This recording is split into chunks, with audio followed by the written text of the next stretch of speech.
KSEB അധികൃതരുടെ അനാസ്ഥ മൂലം മനുഷ്യജീവൻ നഷ്ടപ്പെട്ട സംഭവത്തിൽ ഉത്തരവാദികളായവർക്കെതിരെ നടപടി ആവശ്യപ്പെട്ട് ചാലക്കുടിയിൽ CPM പ്രതിഷേധ മാർച്ച് നടത്തി. സ്കൂട്ടർ യാത്രികന്റെ മരണത്തിൽ നാട്ടുകാരുടെ ആരോപണവും ശക്തമാണ്.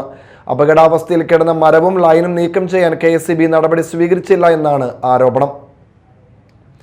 KSEB അധികൃതരുടെ അനാസ്ഥയെ തുടർന്ന് മനുഷ്യജീവൻ നഷ്ടപ്പെട്ടതായി ആരോപിച്ച് CPM കാഞ്ഞിരപ്പള്ളി കുറ്റിച്ചിറ ലോക്കൽ കമ്മിറ്റികളുടെ നേതൃത്വത്തിൽ കുറ്റിച്ചിറ KSEB ഓഫീസിലേക്ക് പ്രതിഷേധ മാർച്ച് സംഘടിപ്പിച്ചു.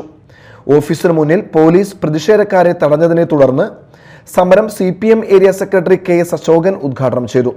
CG സിനി അധ്യക്ഷയായി. Janeesh P Jose, VM Kareem, KP Paulson, PC Manoj, Tomy Kalambadan എന്നിവർ സംസാരിച്ചു. അതേസമയം റോഡിനു കുറുകെ ഇലക്ട്രിക് ലൈനിൽ തങ്ങിക്കിടന്ന മരത്തിലിടിച്ച് സ്കൂട്ടർ യാത്രികനായ മോതിരക്കണ്ണി മണ്ണമ്പുറം തളിയൻ വീട്ടിൽ തോമസ് മരിച്ചു.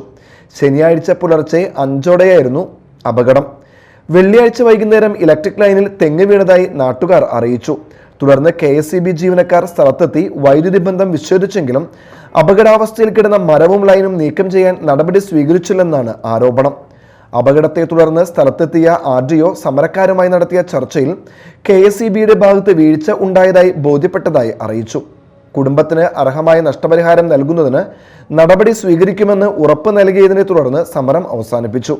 ജില്ലാ കളക്ടർക്കും റിപ്പോർട്ട് കൈമാറിയിട്ടുണ്ട്. Media time, Chalakudy.